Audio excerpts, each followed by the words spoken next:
Hello friends, आज हम 9th class के लिए ज्योमेट्री पढ़ने वाले हैं। तो सबसे पहले ये जानते हैं कि ज्योमेट्री जिसे हम पढ़ने वाले हैं वो क्या है। ठीक है, तो what is geometry. First question हमारे मन में सबसे पहले आनी चाहिए, व्हाट इज जियोमेट्री। तो ज्योमेट्री क्या है। तो ज्योमेट्री दो वर्ड से बना हुआ है, एक है जियो और एक है मैट्रेन। दोनों ग्रीक वर्ड है। दोनों क्या है? Greek words. और इसका मीनिंग क्या होता है? तो जियो का मीनिंग होता है अर्थ, और मैट्रेन का मतलब होता है मीजर। मतलब मुझे पढ़ना क्या है कि मीजर ऑफ लैंड, यानी कि अर्थ का मेजरमेंट, मतलब हम जहां पे रह रहे हैं, जिस लैंड पे रह रहे हैं, उसको मीजर करना है हमें। तो हमें पढ़ना है measure of land.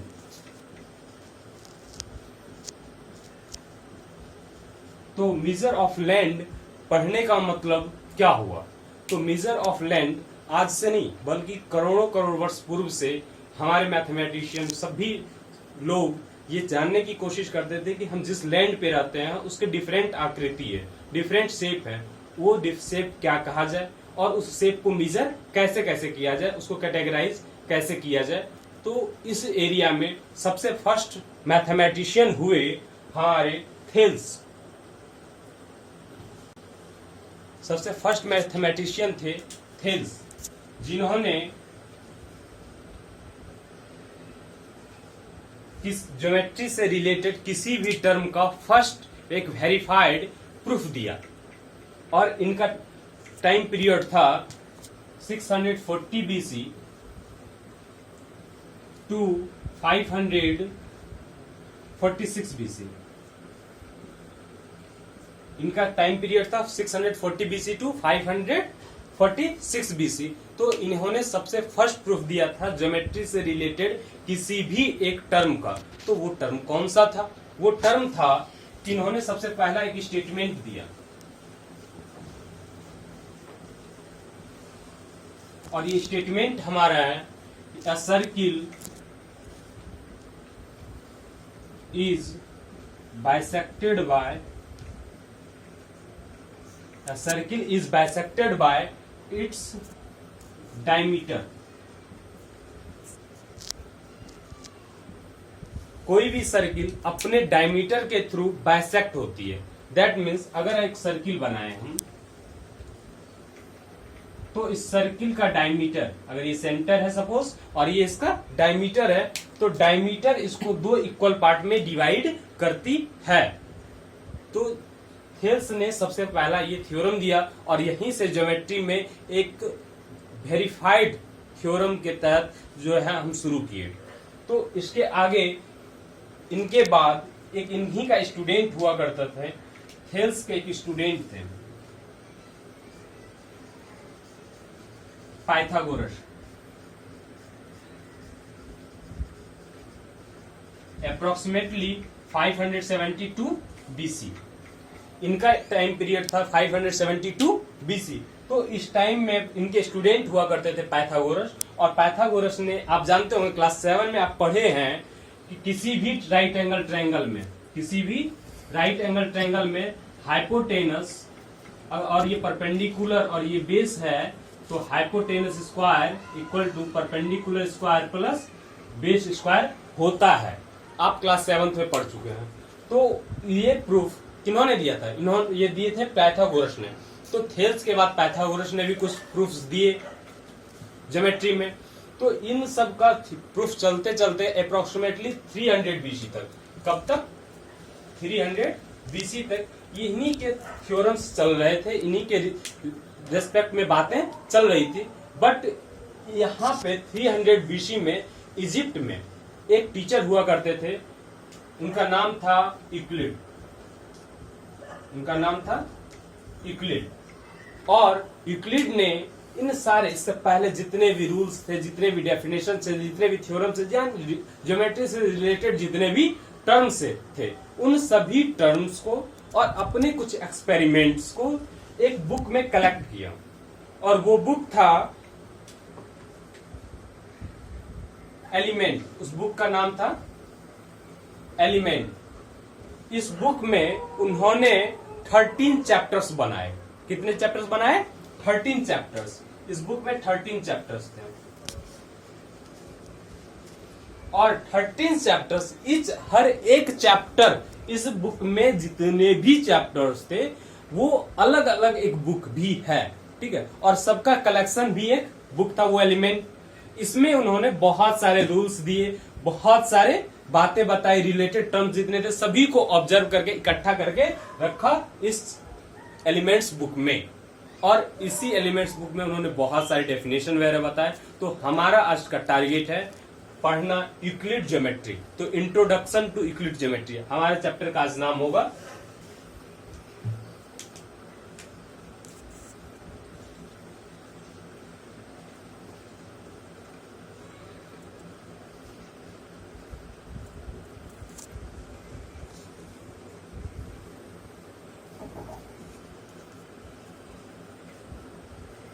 Introduction to Euclid geometry. तो हम ज्योमेट्री में यूक्लिड ज्योमेट्री जो यूक्लिड ने बनाया, यूक्लिड ने सब कुछ टर्म्स दिए, उस ज्योमेट्री में हम पढ़ेंगे। तो यूक्लिड ज्योमेट्री क्या है, कैसे है। तो यूक्लिड ज्योमेट्री में सबसे पहले एक स्टेटमेंट के बारे में जानते हैं जो यूक्लिड ने दिया था। तो यूक्लिड का एक स्टेटमेंट था,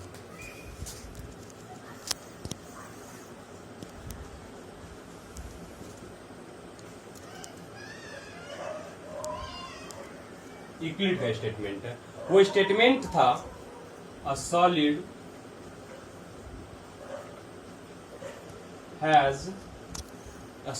has shape, size, position and can be moved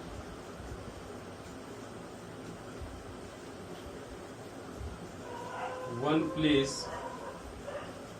to another.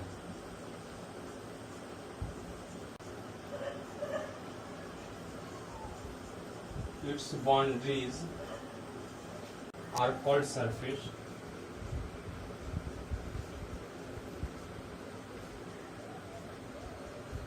They separate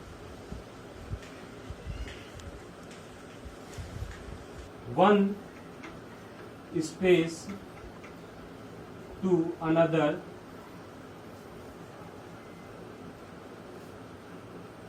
and they are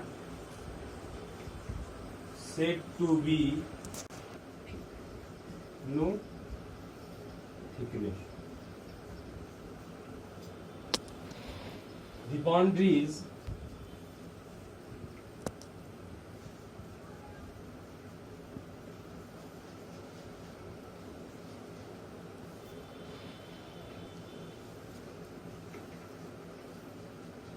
surface are curves or straight lines.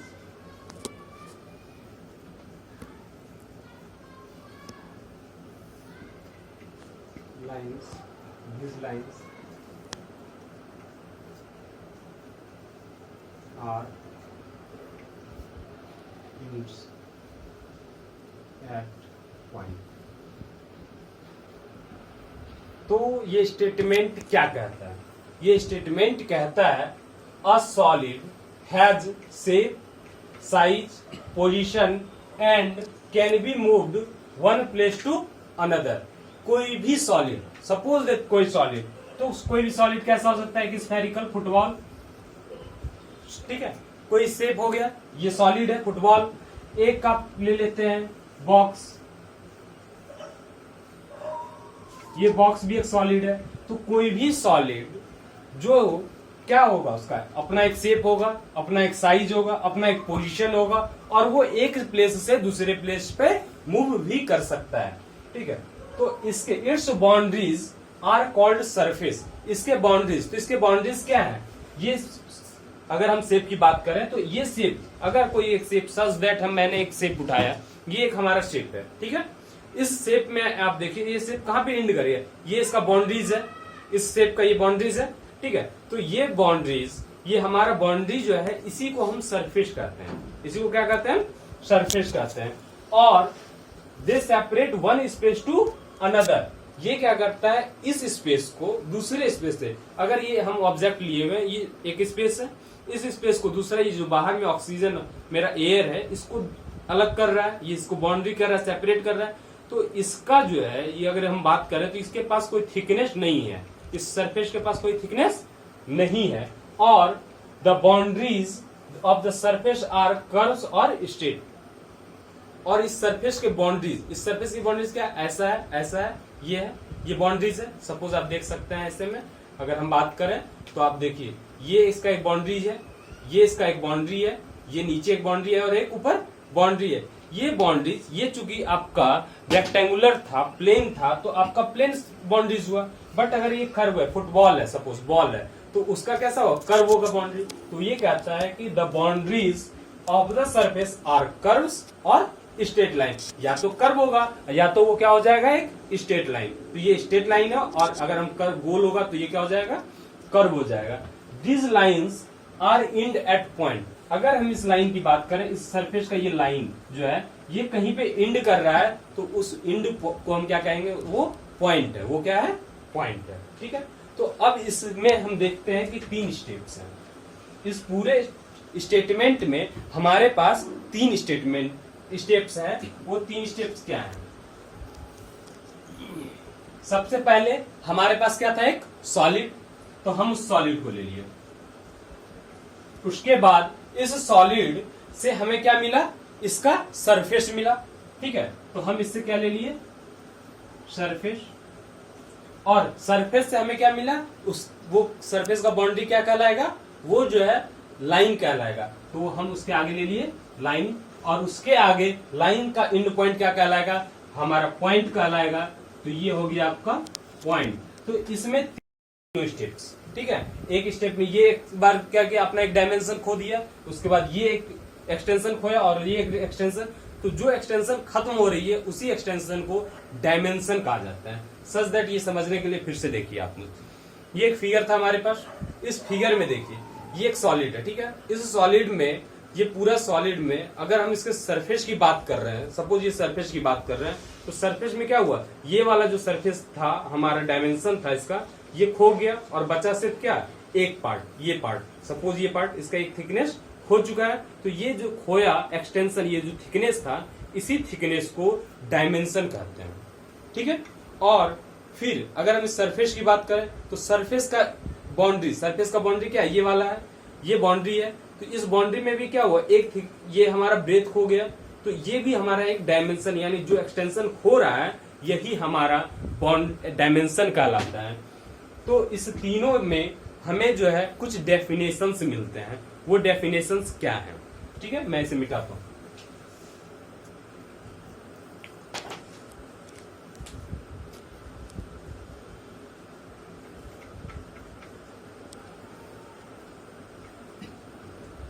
कुछ डेफिनेशंस, वो डेफिनेशंस क्या हैं? तो पहला डेफिनेशन होगा, a point has no part.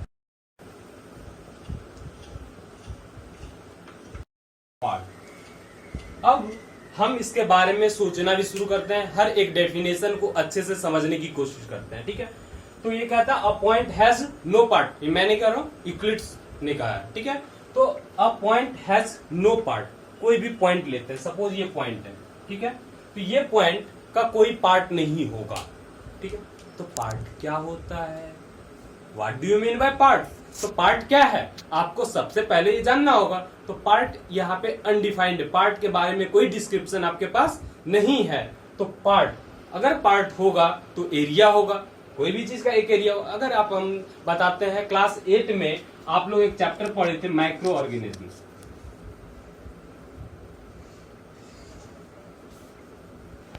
Micro organism, इस chapter में आपको बताया गया था कि कोई भी माइक्रो ऑर्गेनिज्म की साइज जो है वो होती है 1 to 100 माइक्रोन, 1 to 100 माइक्रोन। और हमें इसे देखने के लिए माइक्रोस्कोप का यूज करना पड़ता है। ऐसे नेक्ड आई से हम इसे देख नहीं सकते हैं विदाउट एनी इंस्ट्रूमेंट। तो ऐसा थिंग जो कि मुझे दिख नहीं रहा है नेक्ड आई से, बट उसकी साइज है, उसकी एरिया, उसकी शेप है, तो जो मुझे दिख रहा है उसकी तो होनी ही है। इस तरीके से अगर इसका डेफिनेशन एरिया है तो इसका पार्ट भी होगा, अगर इसकी साइज है तो इसका पार्ट होगा, और अगर इसका पार्ट होगा तो ये डेफिनेशन क्या हो जाती है, रॉन्ग हो जाती है। होती है कि नहीं? ऐसे ही हम अगला एक डेफिनेशन लेते हैं, रॉन्ग होती है तो इसका क्या काउज है आगे हम देखते हैं। कुछ अगला एक ले लेते हैं। सेकेंड है अ लाइन इज ब्रेथलेस लेंथ।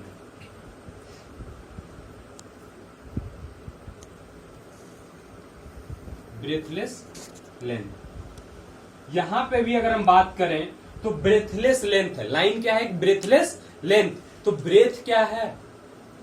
यहां पे ब्रेथ भी अनडिफाइंड है, ब्रेथ भी अनडिफाइंड है। तो ब्रेथ की वजह से भी लाइन का डेफिनेशन में प्रॉब्लम आती है। तो आगे एक और कुछ देख लेते हैं, फिर हम बताएंगे आपको कि ये प्रॉब्लम को सॉल्व कैसे किया गया और किन्होंने किया। ठीक है, तो आगे देखते हैं। थर्ड डेफिनेशन होगी the ends of a line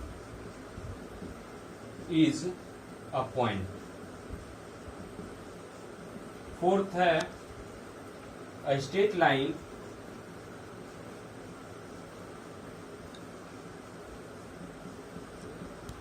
is a line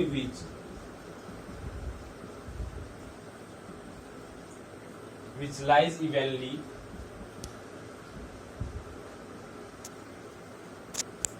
with the points on itself, with the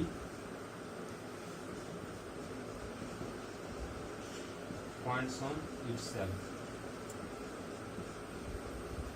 fifth number है a surface is that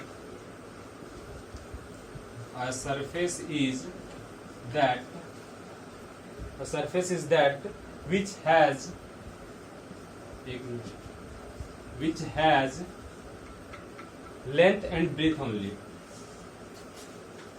length and breadth only। ठीक है। छठा है the edge of a surface are lines, edge of a surface is line, the edge of a surface are lines.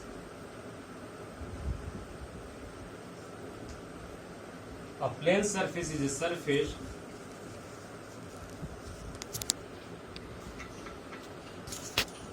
is a surface which lies evenly with the straight lines on itself।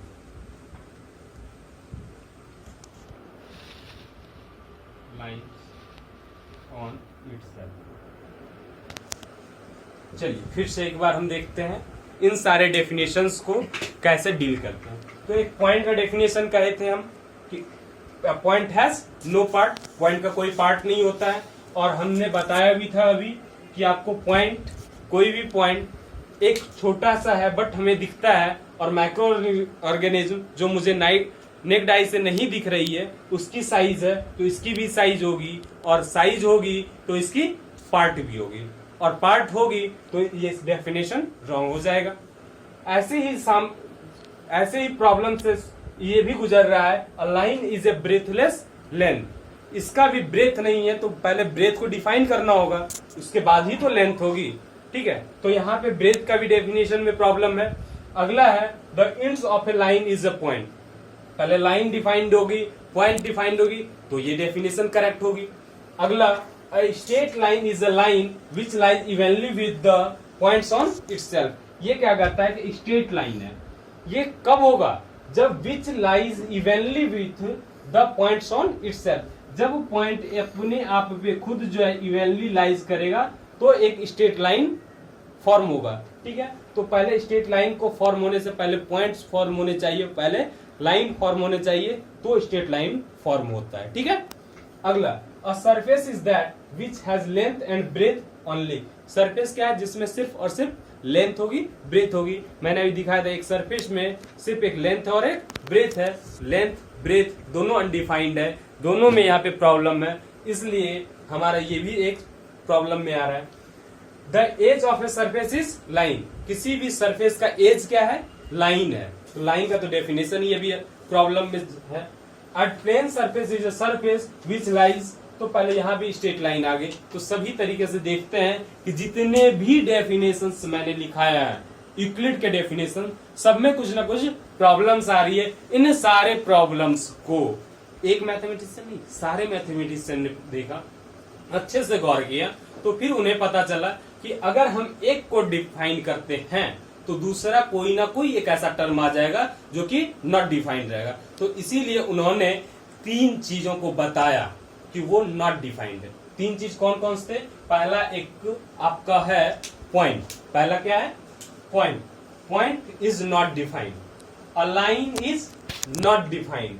A plane surface is not defined. Generally plane भी कहा जाता है और plane surface को भी plane कहा गया है यूक्लिड के ज्योमेट्री में। ठीक है, तो अ प्लेन सरफेस, लाइन और पॉइंट तीनों क्या है? नॉट डिफाइंड है। ठीक है, तो इसे एक मैथमेटिशियन ने, सारे मैथमेटिशियन ने रीड किया और उसके बाद ये डिक्लेयर किया कि पॉइंट, लाइन और सरफेस आर नॉट डिफाइंड। तो पॉइंट,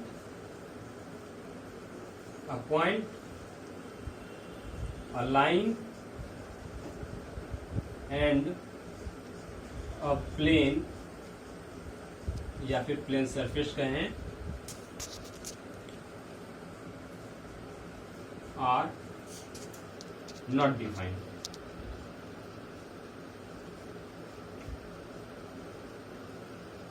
आप इस चीज को वेरीफाई कर सकते हैं एनसीईआरटी के बुक में, बुक एनसीईआरटी के बुक में पेज नंबर 81, पेज नंबर 81 में आप इसे वेरीफाइड कर सकते हैं। वहां पे डायरेक्टली लिखा हुआ a point, a line, a plane is not defined, are not defined. Okay, तो चलिए अब हम इन चीजों को जान गए हैं कि डिफाइंड नहीं है, बट इसे हमें एक यूनिवर्सल ट्रूथ की तरह मानकर चलना है। तो मानकर चलना है, एक वर्ड आई हमारे पास कि मानकर चलना है। तो क्या क्या ऐसे चीज है कि मान के चलेंगे, क्यों मान के चलेंगे, और उसे अगर मान के चलते भी हैं तो उसे क्या कहते हैं। अभी हम बात कर रहे हैं एजम्पशन की। हम बात किसकी कर रहे हैं? एजम्पशन की, माना हुआ चीज, कि ये चीज जो है, जो भी हम मान रहे हैं, जो भी डेफिनेशन मान रहे हैं, वो सारे डेफिनेशन क्या है? सही है। तो ये डेफिनेशन जिसे हम एजम्पशन ले रहे हैं, ये एजम्पशन में क्या क्या है? ठीक है, तो ये एजम्पशन को हम कहते हैं एक्सियोम। ये किसे क्या कहा जाता है? एक्सियोम। और इसे ही कहा जाता है पोस्टुलेट। और इसे क्या कहा जाता है? पोस्टुलेट। एक्सियोम भी कहा जाता है और पोस्टुलेट्स भी कहा जाता है। तो फिर दोनों का डिफरेंट नेमिंग क्यों? ठीक है, तो दोनों का डिफरेंट नेमिंग क्यों किया जाता है? एक एक्सियोम है और दूसरा पोस्टुलेट है। तो एक्सियोम वैसा टर्म होगा, वैसा एक्सियोम टर्म होगा जिसे यूनिवर्सली पूरे मैथ में कहीं भी ले वो सही है। बट पोस्टुलेट वैसा टर्म है जिसे हम ज्योमेट्रिकल मीनिंग के लिए लिया गया, यानी एक ज्योमेट्रिकल टर्म जिसे एज्यूम किया गया हो, वो पोस्टुलेट है। सच दैट अगर हम बात करते हैं halves of equals are equal, हम किसकी बात कर रहे हैं? Halves of equals are equal. अगर दो चीजें इक्वल हैं तो दो चीजें, कोई भी चीज इक्वल हो सकती है। सपोज दैट एक लाइन भी इक्वल हो सकता है। अगर ये सपोज ये 10 सेंटीमीटर है और दूसरा भी एक लाइन क्या है? 10 सेंटीमीटर है। दोनों लाइन क्या है? 10 सेंटीमीटर है, दोनों इक्वल है। तो हाफ ऑफ इक्वल्स, दो इक्वल का हाफ, अगर हम इसको दो इक्वल पार्ट में डिवाइड कर दें तो सपोज इसका नेमिंग हम करते हैं, ये ए था, ये बी है, ये ओ है, सी है, डी है और पी है, तो ये जो है 5 सेंटीमीटर 5 सेंटीमीटर 5 सेंटीमीटर 5 सेंटीमीटर, तो ये भी evenly AO, OB, CP, PD सभी एक दूसरे से इक्वल होंगे। ये तो ज्योमेट्री में है। बट अगर हम बात करें कि आपके पास 5 kg राइस है, ठीक है, और आपके पड़ोस वाले के पास भी 5 kg राइस है, अब दोनों ने हाफ हाफ कर लिया, तो आपका हाफ कितना हो जाएगा 2.5 kg, और इसके पास भी हाफ कितने हो जाएंगे 2.5 kg। तो अब हाफ हो जाने के बाद भी आप दोनों के पास इक्वल्स हैं, ठीक है। दैट मीन्स ये मैथमेटिक्स में कहीं भी यूज हो सकता है कि half of equals are equal. But अगर हम बात करें a circle is drawn from any centre and any radius, ठीक है। तो अगर हम बात कर रहे हैं a circle is drawn from any centre and any radius, यानी कि सर्किल को किसी भी रेडियस और किसी भी सेंटर से ड्रॉ किया जा सकता है, ठीक है। तो ये एक सेंटर है, इस सेंटर से भी ये सर्किल ड्रॉ किया गया है, इस सेंटर से भी सर्किल ड्रॉ किया गया है, इस रेडियस से भी सर्किल ड्रॉ किया गया है, इस रेडियस से भी सर्किल ड्रॉ किया गया है। तो ये एक ज्योमेट्रिक टर्म है, क्योंकि हम सर्किल को अब किसी भी मैथमेटिकल और व्यूज में नहीं ले सकते हैं ज्योमेट्री के अलावे। तो ये एक ज्योमेट्रिकल टर्म है, ज्योमेट्रिकल टर्म एज्यूम किया गया है, तो इसे हम पोस्टुलेट कहेंगे। और कोई भी मैथमेटिकल टर्म इवेंटली वो ज्योमेट्री में यूज हो रहे हैं, बट उसे भी हम एक्सियोम कहते हैं, ठीक है। तो ऐसे 7 टर्म्स हैं जो कि एक्सियोम है, और 5 टर्म्स हैं जो कि पोस्टुलेट है। एक्चुअली हम पढ़ रहे हैं 7 एक्सियोम, एक्सियोम और भी बहुत सारे हैं, लेकिन हम पढ़ते सिर्फ और सिर्फ 7 है, ठीक है। चलिए मैं बिठाता हूं।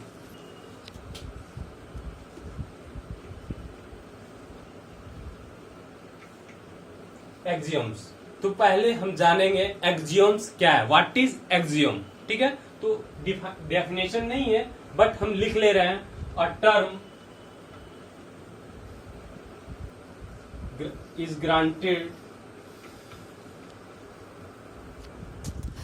without any proof said to be axiom, said to be axiom, ठीक है। एक ऐसा टर्म जो कि ग्रांटेड है, टर्म के जगह आप सेंटेंस भी यूज कर सकते हैं, ठीक है, और RS और में सेंटेंस ही यूज किया गया है। तो a sentence is granted without any proof said to be axiom. तो कोई भी सेंटेंस जो कि ग्रांटेड है विदाउट एनी प्रूफ, हमने अभी कोई भी halves of equals are equal बताया आपको, लेकिन इसके लिए हमारे पास कोई प्रूफ नहीं था। तो ऐसे स्टेटमेंट को, सेंटेंस को हम क्या कहेंगे, एक्सियोम कहेंगे। तो इसके 7 एक्सियोम्स कौन कौन से हैं, हम हर एक एक्सियोम को देखते हैं एक करके, ठीक है। Things which are equal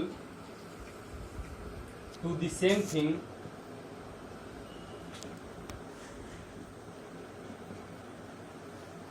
are equal to one another.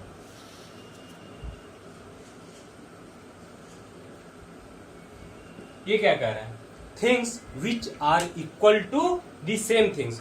कोई भी दो थिंग्स है, सपोज हम ले रहे हैं एक ट्रायंगल है ABC, इसका एरिया एक रेक्टेंगल, इसका एरिया एक रेक्टेंगल MNOP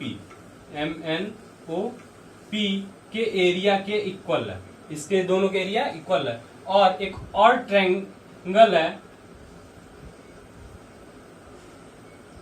DEF, इसका एरिया इसके इक्वल है, इसका एरिया इसके इक्वल है। ठीक है, दो थिंग्स है हमारे पास, दो थिंग्स हैं, ये दो थिंग्स हैं, ये दोनों थिंग्स सेम थिंग्स के इक्वल है। इसका भी एरिया इसके एरिया के इक्वल, इसका भी एरिया इसके एरिया के इक्वल है। ठीक है, तो क्या होगा कि ये दोनों का एरिया भी एक दूसरे के इक्वल होगा। यानी दो थिंग्स जो अगर किसी एक सेम चीज के इक्वल है तो अपने आप में भी एक दूसरे के भी ये क्या होंगे, इक्वल्स होंगे। तो things which are equal to the same things, things which are equal to the same things are equal to one another, ये दोनों भी क्या होंगे, एक दूसरे के इक्वल होंगे। तो ये है पहला एक्सियोम। ठीक है, कोई दिक्कत नहीं, मिटा दो। ध्यान दीजिएगा, यहां पे मैंने एरिया की बात की थी, ये एरिया का मैग्नीट्यूड है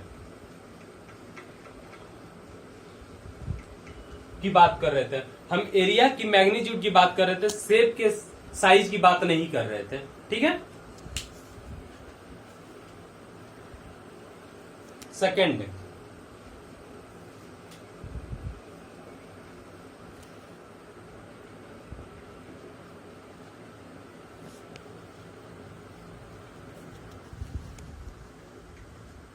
equals are added to the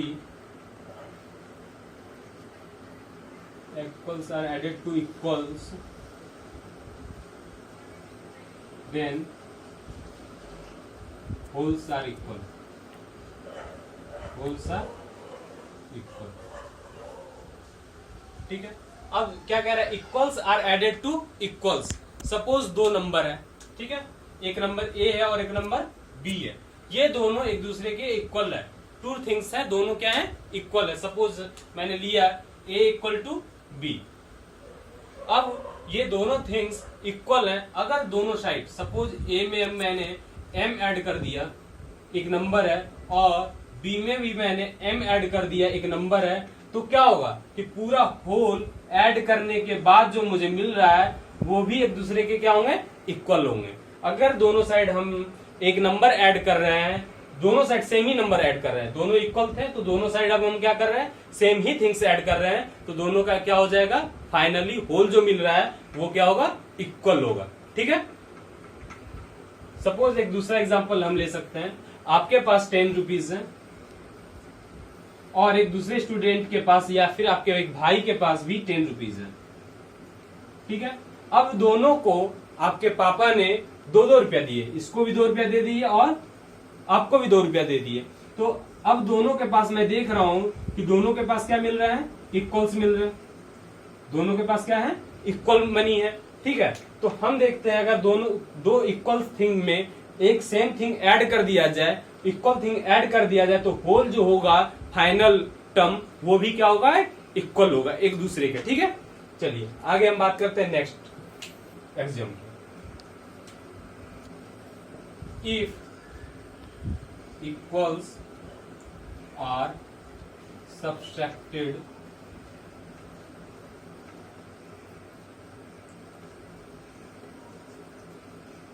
to from equals, then wholes are equal, wholes are equal।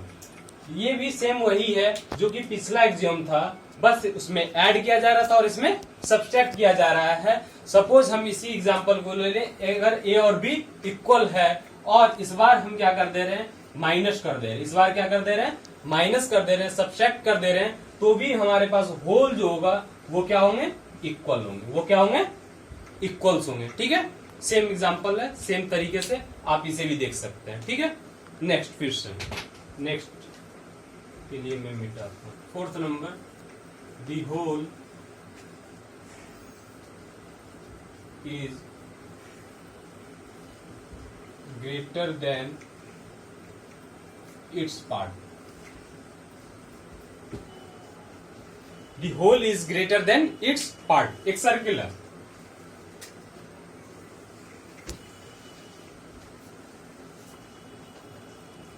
एक सर्किल है, इस सर्किल का एक पार्ट लेते हैं। सपोज मैंने एक पार्ट ले लिया ये वाला, ठीक है, इस पार्ट को एक अलग हम देखते हैं। ठीक है, ये एक पार्ट है।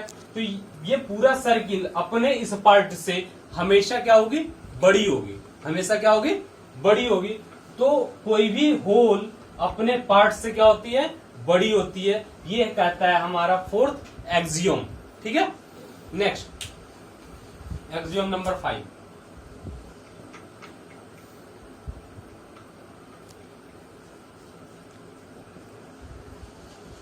Things which are coincide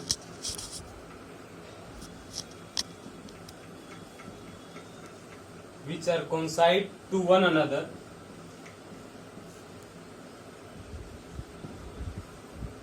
are equal। ये क्या है, कोइंसाइड। सबसे फर्स्ट टर्म आपको ये समझना होगा कि ये वर्ड कोइंसाइड क्या है।